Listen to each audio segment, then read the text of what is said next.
शिवलिंग का वास्तविक अर्थ क्या है और कैसे इसका गलत अर्थ निकालकर कुछ अन्य मजहबों ने हिंदू धर्म का मजाक उड़ाया और कैसे आप इसका सही अर्थ जानकर और समाज को बताकर हिंदू धर्म का आदर स्थापित कर सकते हैं। यही आज का विषय है शिवलिंग।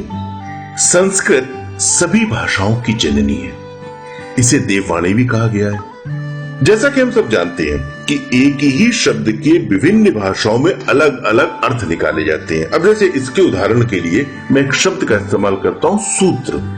हिंदी में सूत्र डोरी और धागे के लिए प्रयोग किया जाता है, पर संस्कृत में सूत्र गणितीय सूत्र, वैज्ञानिक सूत्र, ब्रह्म सूत्र, नासदीय सूत्र इत्यादि मतलब ज्ञान की भाषा के रूप में प्रयोग किया जाता है। जैसे एक शब्द है अर्थ। अर्थ पैसे के लिए भी होता है, धन आदि के लिए होता है, अर्थ शास्त्र। और अर्थ का मतलब होता है इसकी मीनिंग बता दो, इसका मतलब बता दो। तो ये एक ही शब्द के दो भाषाओं में अलग अलग उत्तर, यही कारण शिवलिंग के संग जुड़ा। संस्कृत के शब्दों को, संस्कृत की भाषा को ना जानने का परिणाम यह हुआ कि लिंग को गुप्तांग समझ लिया गया, जबकि संस्कृत भाषा में लिंग का अर्थ होता है चिन्ह, प्रतीक, निशान, और जननेंद्रियों का संस्कृत में अर्थ होता है, मतलब होता है शिशन, गुप्तांग। अर्थ को समझिएगा, लिंग का अर्थ होता है प्रतीक, निशान और चिन्ह। शिवलिंग का अर्थ हुआ शिव का प्रतीक, शिव का चिन्ह, शिव का निशान। जैसे शिवलिंग है वैसे ही पुरुष लिंग है। पुरुष लिंग का अर्थ हुआ पुरुष का प्रतीक, पुरुष का निशान। अब आपने भाषा व्याकरण को अवश्य पढ़ा होगा। भाषा व्याकरण में एक शब्द आता है स्त्रीलिंग। हिंदी भाषा विज्ञान, हिंदी भाषा व्याकरण में आपने पुल्लिंग और स्त्रीलिंग का प्रयोग अवश्य किया होगा। तो क्या स्त्री का भी लिंग होता है? यही भूल थी लिंग का अर्थ समझने और समझाने वालों की और हमारे मानने वालों की। उस स्वार्थ के जाल में हम हिंदू कैसे फंस गए, इसका एक और प्रमाण है। बहुत सारी स्त्रियां शिवलिंग को स्पर्श नहीं करती क्योंकि उनके मन में वही भ्रम भरा हुआ है कि ये शिव जी का लिंग है। अब प्रश्न ये उठता है कि शिवलिंग है क्या, कैसे बना ये शिवलिंग, कैसे ये हमारे ऋषियों मुनियों के मन में प्रश्न आया कि हम शिव के स्वरूप को लिंग में परिवर्तित करके पूजा और अर्चना करें।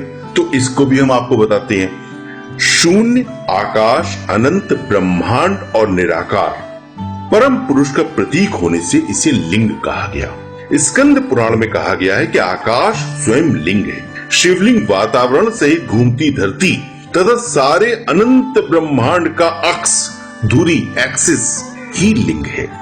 वास्तव में शिवलिंग हमारे ब्रह्मांड की आकृति है। The universe is a sign of Sivalingam.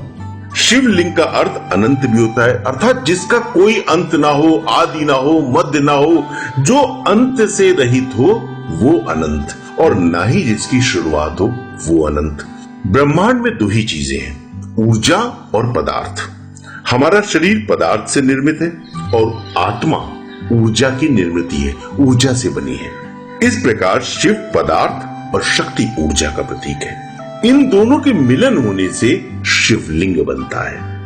आपके मन में एक शंका जागी होगी कि शिव और पार्वती, शक्ति और शिव, प्रकृति और पुरुष, इनका मिलन शिवलिंग है।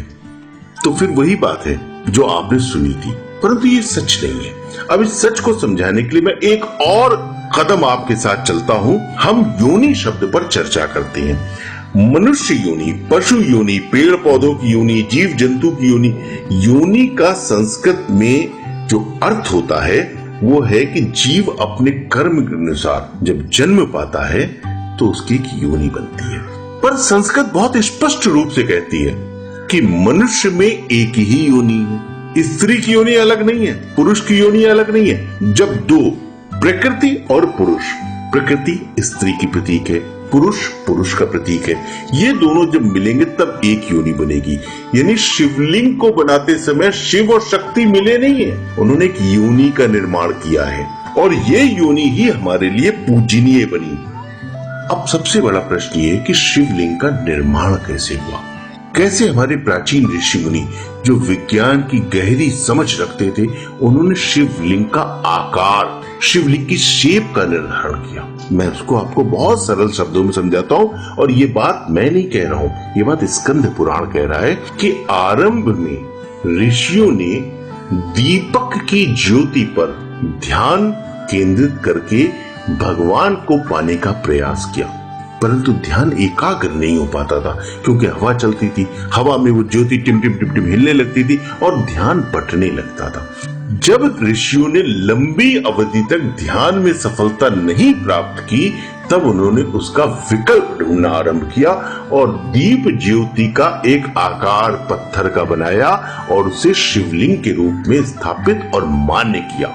इस तरह से शिवलिंग वास्तव में दीपक ज्योति है। तो आप वायदा कीजिए कि आज के बाद शिवलिंग को लेकर आपके सामने कोई भी ऐसे वाहियात घटिया प्रश्न आएंगे तो आप उनका पुरजोर खंडन करेंगे, आप उनको मुंह तोड़ जवाब देंगे और गर्व से कहेंगे हम हिंदू हैं और हमारी संस्कृति सबसे अधिक गौरवशाली है। यदि आपको